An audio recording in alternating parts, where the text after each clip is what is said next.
welcome my friends to Mariella. Cheer up my friends, we'll make you smile. Hit like and subscribe, please do this now.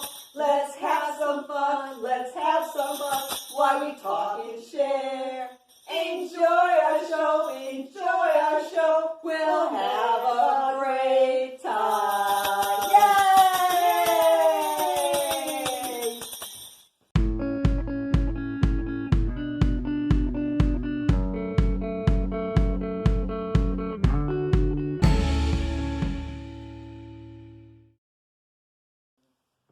Welcome to Mariella.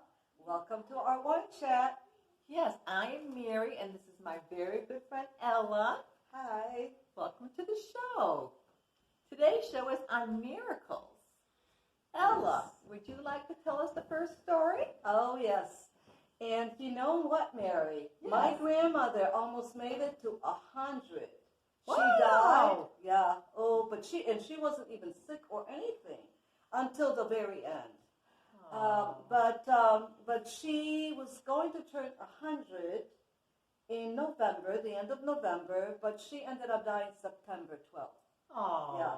But she told me an interesting story, amazingly interesting story that had to do with her mother. Her mother is my great-grandmother. Mm-hmm. And of course, they are no longer here, both of them, but this story I've been telling to so many people, and here I want to also share it with you and everybody else here in this room.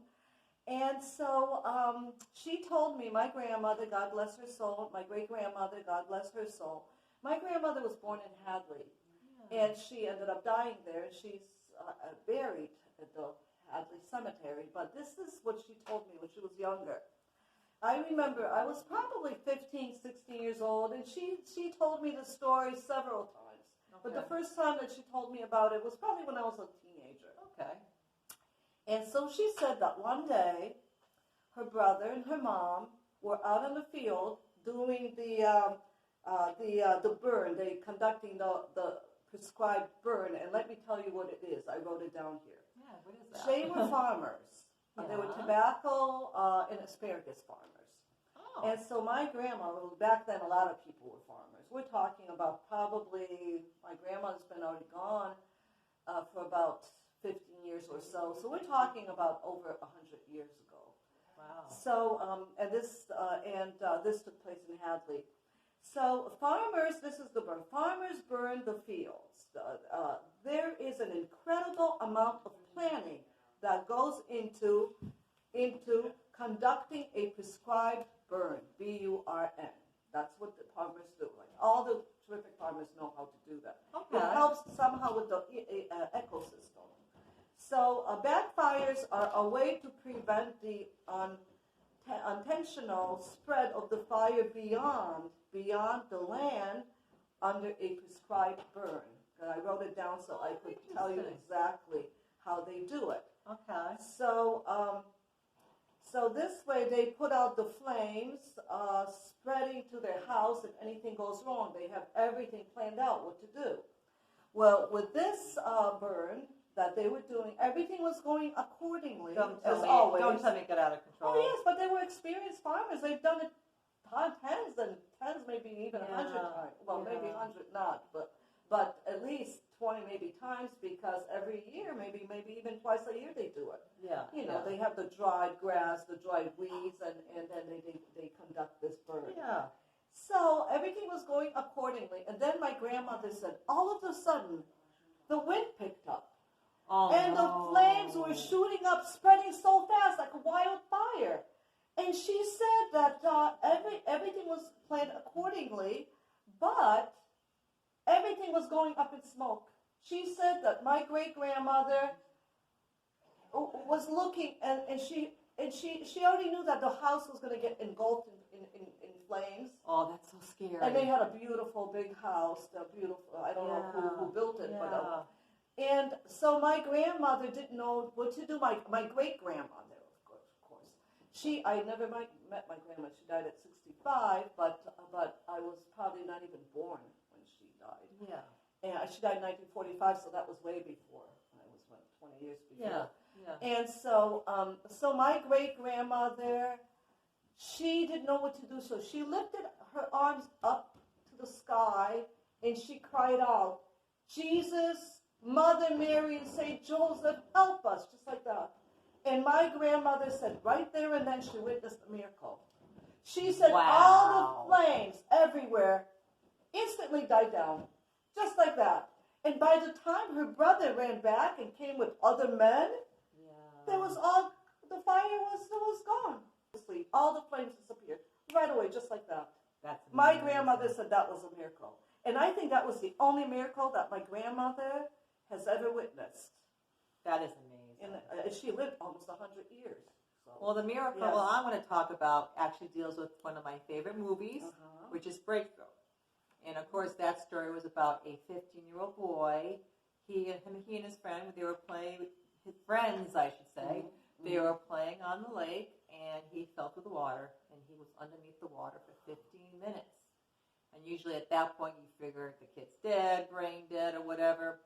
And but miraculously, he was pulled out, and he went to the hospital. He was in a coma, and he, everybody was predicting he's not going to survive, or he's going to be brain dead, or whatever.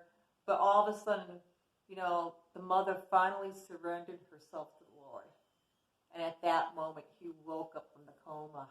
And when he woke up, he was talking, and everything was just perfect.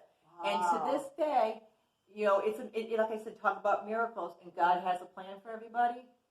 This young man is now going to school to be a minister. So, this is what the Lord did, and now this young man is going to serve him. So his was a hopeless case. That's when people pray to St. Jude of hopeless cases. Yes. Definitely. So his mom, oh my gosh, she must have done a lot of praying. Everybody else. She was a very religious woman, but like me, you get so caught up with yourself sometimes, and sometimes you have to think about, why am I trying to figure something out? Why am I trying to do things?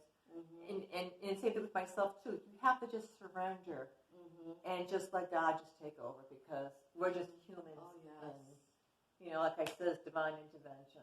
Yeah. Oh yes. We don't know. We have no way of knowing how it happens. But like my grandmother said, that was not the way. All the flames disappeared instantly. She said, no, that was a miracle. She said. Oh yeah. And also too, Ella, too. You get all these people who have cancer and the stage 4, and they say, oh, you're gonna die.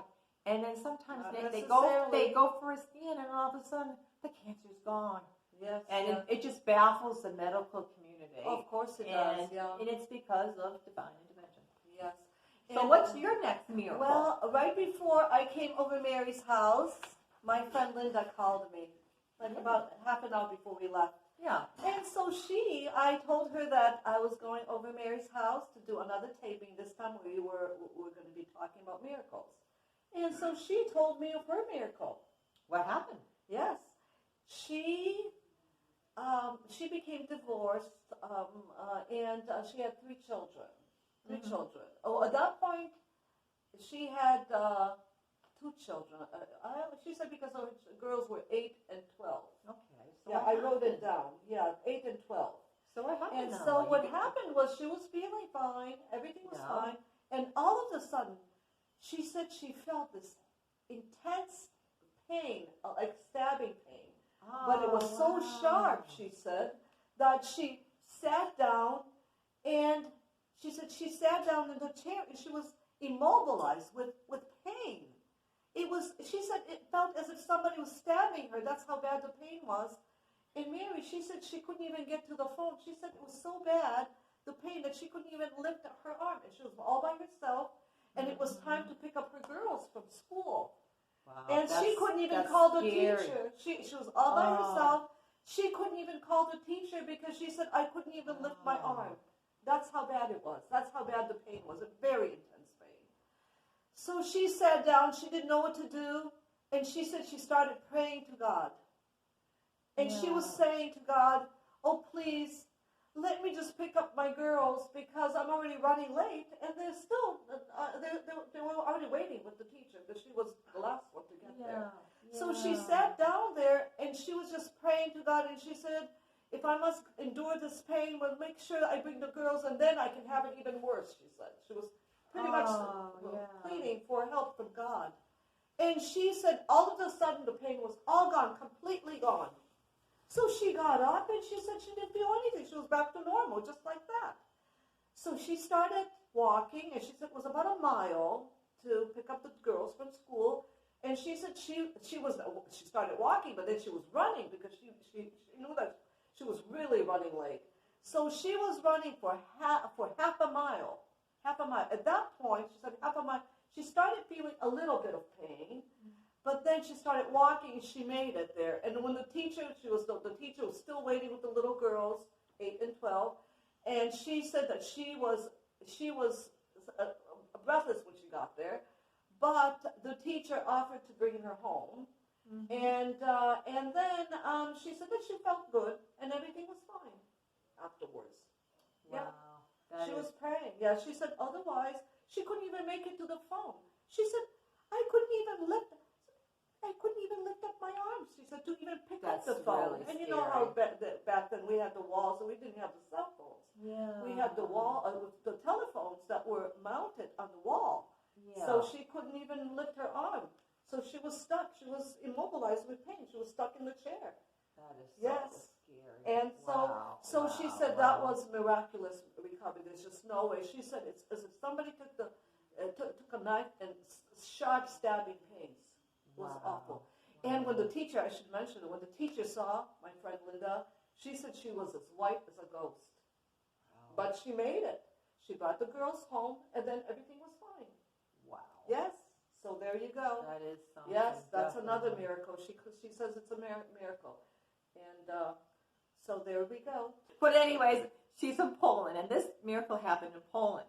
Oh. Back in October 12th, 2008. There's a church, St. Anthony. How do you say that word, Ella? St. Anthony in Sokoka. It could be Sokoka, but there's no ooze in English. Okay. Well, a consecrated post from Holy Communion fell on the ground. And so the father put it in a container of water, which is supposed to dissolve, and that's, one of the proper ways to treat it reverently when you have to dispose it. But like a week later, they noticed that there is a red stain in the middle of the host. And inside it was like a living particle of a body. And the water wasn't tainted by the color. They brought it for analysis. And what they discovered is that the structure of the fragment of the host was identified to a heart tissue of a living person who is close to death. The structure of the heart muscle fibers was deeply intertwined with that of the bread in a way that was impossible to achieve with human means, according to the professor. How do you say that name? Professor Lotovska. There were so many miracles that happened all over the world. I mean, we could go on and on. Portugal and France, and it's all different. Definitely. But as we know, miracles. So much unexplained. Oh, it's so unexplained. But it's all from above, from God and Jesus, and we have a loving Father who loves us, and there's interventions and miracles that happen every day that we really don't hear much about, but they do happen. So, anyways, this now leads us to our last words.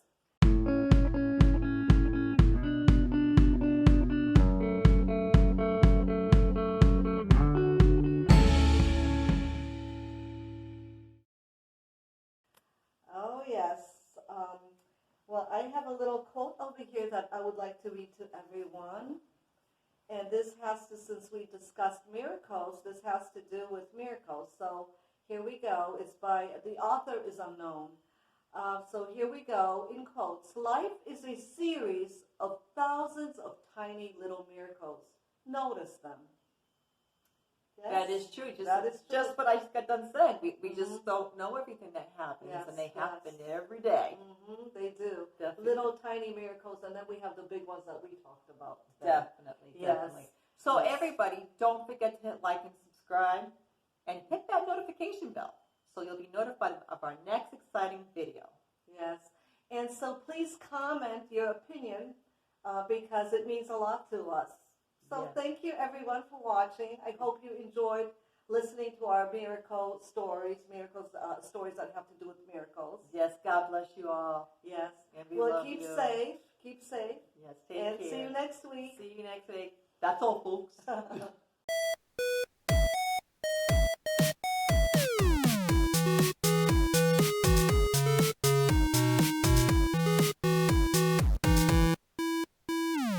By the next time we release our next exercising video. Exciting video. Oh, let me try this again. We have to do the whole thing again.